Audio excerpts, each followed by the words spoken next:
of the show.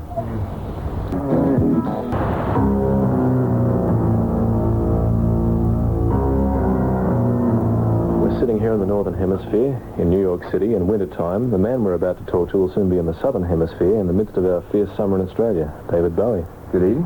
How are you? Incredibly well. It's good to finally talk to you. And it's good also to know that you're going to be coming to Australia. A very big welcome to Australia. Yeah. So if we could launch into Heroes first up, about the recording and also the conceptualization of the songs. It more or less started with Low and it seemed to have moved on into this album. I'll give you a pivot point. Yeah, we start from Los Angeles, okay. 1975, the late part of 1975. I'd got to an era where I'd been writing characters and narratives for maybe 5 years, something like that, and I was playing those characters, and every year or so I would have to change character for the next character. And change the environment, and it built up to a point where I had all these characters snowballing, and they were all becoming one character as far as the mass media was concerned in America. They couldn't relate to the fact that I was changing character every year or two, changing from Ziggy into Aladdin Sane and eventually to the Thin White Duke. And it affected me. And I was getting very disappointed in my writing. I thought I was getting too stylized. So I had to get back to Europe and formulate a new kind of writing for myself, and I needed somebody to bounce off for advice. So I phoned up Brian Eno, later of Roxy Music, who was one of the, probably one of the keenest brains in modern music in England. And so we got in touch and we found that we had a lot in common in the way of what we thought music should do and could do, apart from just be danced to or go and listen to. It could do all kinds of other things as well. And he laid on me all kinds of different processes and methods of writing. And we went into a studio in West Berlin, the antithesis, a completely different kind of city to Los Angeles, the reverse of what LA is all about. It's a very serious, earnest city. I've got to go to an island, so I may have made a compromise and found an island city where I was indeed surrounded by a sea of communism. Sons of the silent age stand on platforms, blank books and notebooks.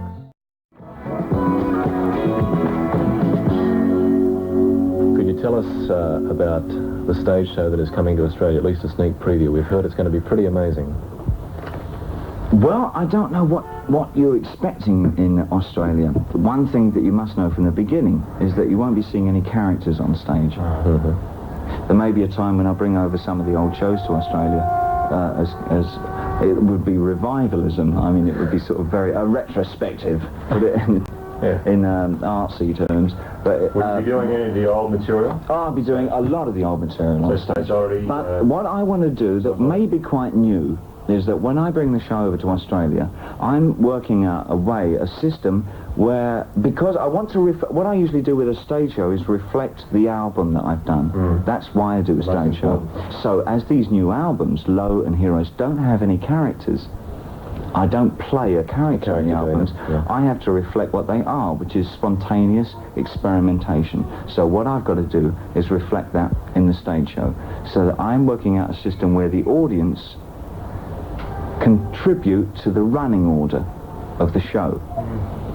That's and I've got some very good ideas how it could be done and actually work. Well, they will decide the running pattern of the show en masse.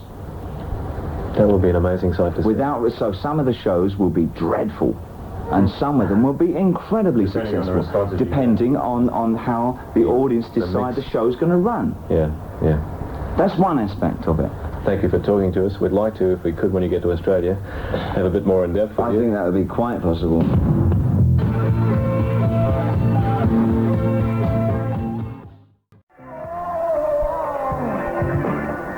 Beware the Savage Jaws of 1984, and Bowie talks about that album, Diamond Dogs. It was a vision incorporating the kinds of ideas that Orwell had about big cities, that Fritz Lang had about big cities with Metropolis. I mean, it was a combination of the pessimistic attitude of what big city can become, that it was not natural on Earth to have big city. But do you still believe in that 1984 concept? I don't believe I mean, none of those things. Well, no, they were good statements. I mean, they were artistically, they were sort of valid about what I saw around me. I mean, I don't necessarily believe anything I write. Some people have suggested to me that you may have been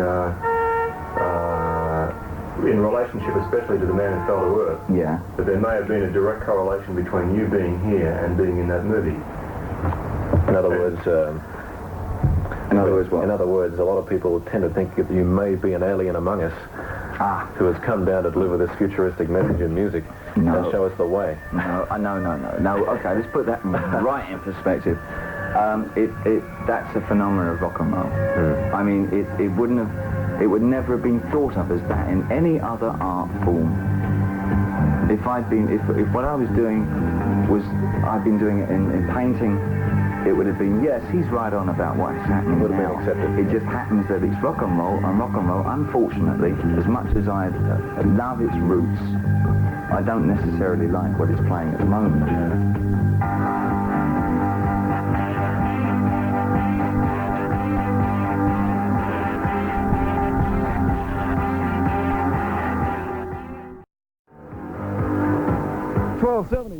And this is David Bowie.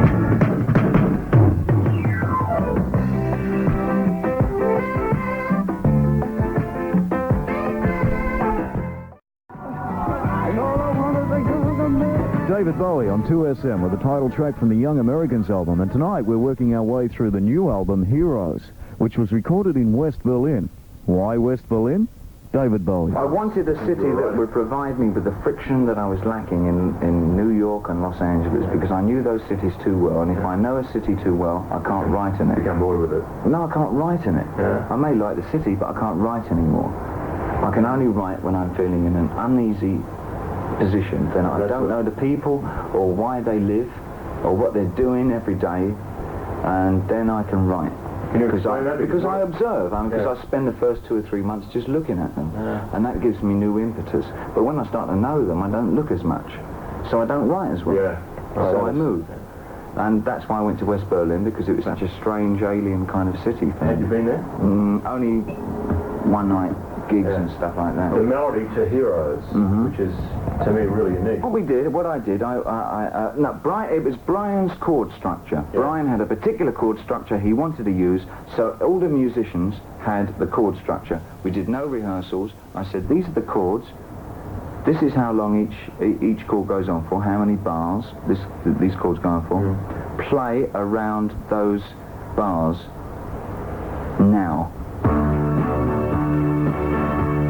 So that backing track is completely spontaneous around that musical premise, a foundation of chords, and they played exactly what they wanted to play over those chords without knowing what was going to happen.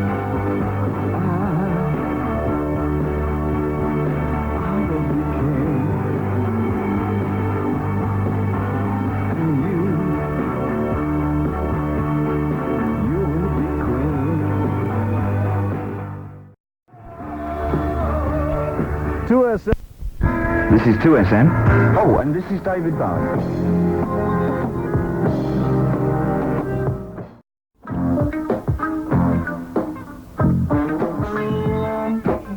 Just about every track on the last 2 albums has been approached very differently about how I was going to write it.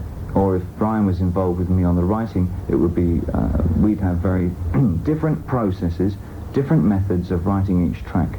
How that one was written, Beauty and the Beast. There's a system of writing called cut-up, and it was developed by an author called William Burroughs.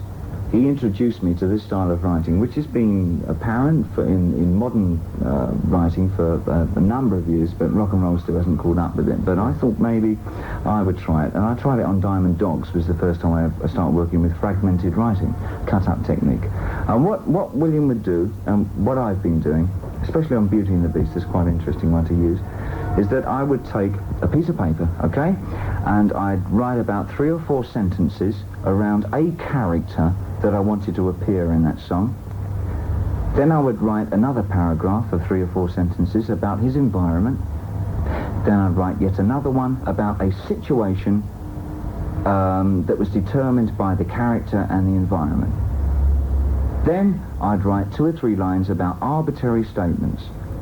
What the weather was like, what I had for lunch, it doesn't matter, but colorations that had nothing to do with the basic premise of the song. Then I'd cut them all up into lines with a pair of scissors, and then I'd cut the words into 3 or 4 word statements without paying much attention to where I was cutting. Then I would mix them up. Then I would pull out the statements and lay them in line so they became sentences. If some of the sentences were riveting, I would use them in the song. If some of the sentences gave me new ideas or new perspectives on that song, I would take it from that point. I would use that line and say, what a great idea from that line, and I would write again from that line. And so it goes on until you evolve something that you didn't start out with. And to demonstrate that style of writing, from Heroes, this is Beauty and the Beast.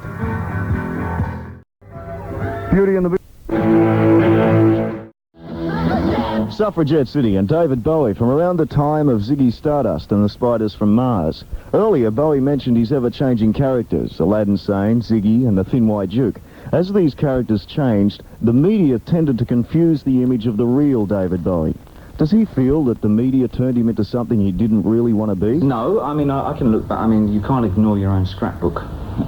It's what happened. I mean, even though I was defining different characters, they were being read by the press as one continuum of the same person. Yeah. So they built those characters up until it became a snowball of some incredible contradictory figure. Yeah. Which there came a point where I realised I couldn't separate the characters anymore because everybody had messed them all up. Which is fine, okay, that's how rock and roll works, all right. But it hadn't happened in rock and roll before, that one artist would take on different characters. And that was an innovation, and it was confusing for people. Well, why do you do that? Why are you... Because I was a painter. Right? Yeah. Because I was a painter, I was an old-fashioned painter, and I didn't like my paintings. I wasn't earning any money out of them. I couldn't, and I just didn't think they were very good anyway. So I thought I'd got to express myself a different way. If I go and get a conservative job, which I couldn't face getting. So I joined a mime company for 2.5 years. I was dabbling in poetry, sort of E.E. Cummings. I took the whole 60s reference period, you know, and I started writing very 60s style poetry and short stories and things. And I studied dance, I studied theatre. Was that about the time you were recording things like The Laughing Gnome? Yeah, all that period.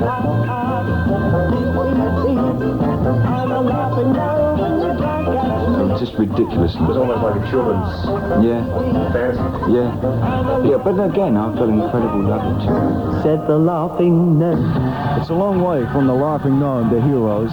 From that album, this is Joe the Lion.